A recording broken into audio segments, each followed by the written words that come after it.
G'day guys, Aussie Bloke here. Hope you're all doing well. So on the last episode, we were talking about pronouns. I'd just like to carry on with that topic today and start talking about indirect pronouns and direct pronouns. So I'll just quickly run through what the indirect and direct pronouns are, then give a bit of an explanation as to when you use each one, and then we'll go through a few specific examples. So the indirect pronouns are as follows. So me is the same, me, or in Spanish pronounced me. The indirect pronoun for them, when you're referring to just two or more people, is les, les. The indirect pronoun for them, singular, just when you're talking about one person or an entity, is le, le. The indirect pronoun for you is te, te. And the indirect pronoun for us is nos. So when you're dealing with the direct pronouns, the words for me, you, and us remain the same, or me, te, and nos. The only ones that change are for them plural or them singular. So if you're dealing with the indirect pronoun for les, a group of people, if that's a direct pronoun, it's going to be either los or las. It's going to be los if you're referring to a group of guys or a group of people in general, or if you're referring to a group of objects and the word is a masculine word, and it becomes las if you're referring to a group of women, or if you're referring to a group of objects and the word is a feminine word. And it follows similarly with the singular. So if the indirect pronoun for the singular is le, that's going to become either lo or la if it's a direct pronoun.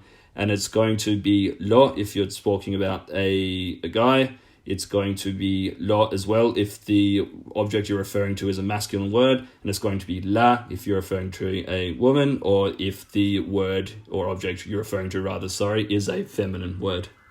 As for the difference between the indirect and direct pronouns, it's probably easiest just to go straight to the internet for this one. So basically, a direct object pronoun replaces a direct object in a sentence. A direct object is the noun that the verb is acting on. An indirect object is to whom or for whom an action is done. An indirect object pronoun replaces an indirect object in a sentence. So that sounded a little bit confusing probably. I know it did to me. So basically, when you're dealing with the indirect pronouns, the le or the les, you're going to be referring to someone or to the people that are indirectly affected by the action that you're talking about. Or if you use the direct pronouns, the lo, la, los, or las, you're going to be referring to either objects, or it also could be people that are directly affected. So basically, when you're having a conversation in real time, you're going to have to choose between le and lo or la, or for the plural, you're going to have to choose between les and los or las. And it can be a bit hard to get this right 100% of the time. I know I still make errors with this all the time, and my wife, who's a native speaker, picks me up on it constantly. You'd think by now I'd probably just have a really good deep dive into this and really get to the bottom of it, but you would be wrong. So that was probably quite a bit to take on board. I know you've probably got more questions than answers at this point. Hopefully it'll make a little bit more sense once we run through a few examples. But just a quick note before we do that, all the examples I'm going to be referring to in this episode will be indirect pronouns. So it's either going to be le or les. So you don't have to worry about between choosing le and lo and la, or les and los and las. It's just going to be le if I prompt you to refer to a singular person, or les if I prompt you to refer to a group of people or them. So for the first example, if we consider the verb to give, which in Spanish is dar, D-A-R, if we wanted to say they give it to me, that would just be me dan, me dan. And you notice there that the pronoun comes before the verb. And if we wanted to say I give, the I version of to give behaves very differently to the majority of the verbs that end in AR. So if you wanted to say I give, that's doi, D-O-Y, doi. And if you wanted to say I give it to them, how do you think you would say that? Les doi, les doi. And if we wanted to now say they give it to us, if you recall, the indirect pronoun for us is nos. How do you think you would say they give it to us? nos done, nos done. And now if you wanted to say, for example, I don't give it to you, if you recall, the indirect pronoun for you was te, and I give is doi. And whenever you want to say that you don't do something in Spanish, or he doesn't, or we don't, you just add the word no at the start. So if you want to say, I don't give it to you, then that would become no te doy, no te doy. And if you now wanted to say, I don't give it to him, if you recall, the indirect pronoun for them single is le.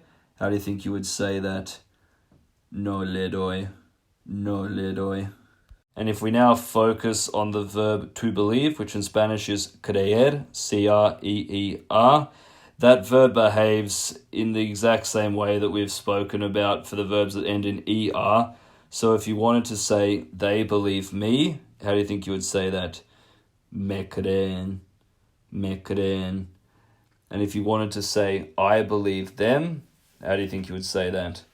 Les creo, les creo. And if you wanted to say, they believe us, how do you think you would say that? Nos creen, nos creen.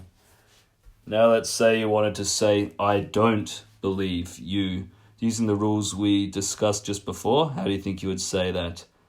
No te creo, no te creo. And if you now wanted to say, I don't believe her, how do you think you would say that? No le creo, no le creo. If we now focus on the verb for to say or to tell, which in Spanish is decir, D-E-C-I-R, that behaves quite differently to most of the other verbs that end in I-R. So for example, if you want to say I say, then that's digo, digo, D-I-G-O. And then if you want to say, for example, they say, it's not desen, it's dicen, dicen. And that also follows for if you want to say you say is dices, or he, she, or it says is dice. So now let's say you wanted to say they say it to me. How do you think you would say that? Me dicen, me dicen. And for example, if you wanted to say I say it to them, how would you say that? Les digo, les digo. And if you wanted to say they say it to us, how would you say that? Nos dicen, nos dicen. Or if you wanted to say I don't say it to you, how would you say that? No te digo, no te digo. And if you wanted to say I don't say it to him, how would you say that? No le digo, no le digo. So that's pretty much it for today, guys. You would notice that I was giving you basically the short version of how you say those examples. So for example, I wasn't clarifying who the le or the les were, and I also wasn't using the word it. And it's a bit strange with the word it in Spanish. You don't necessarily have to use it all the time. You can just use whichever form of the verb you need and then add in the pronoun that you're referring to, and that's fine. But in the next episode, I'll show you where you do add the word it into, as well as for providing further clarification for the indirect pronouns. So we'll see you then.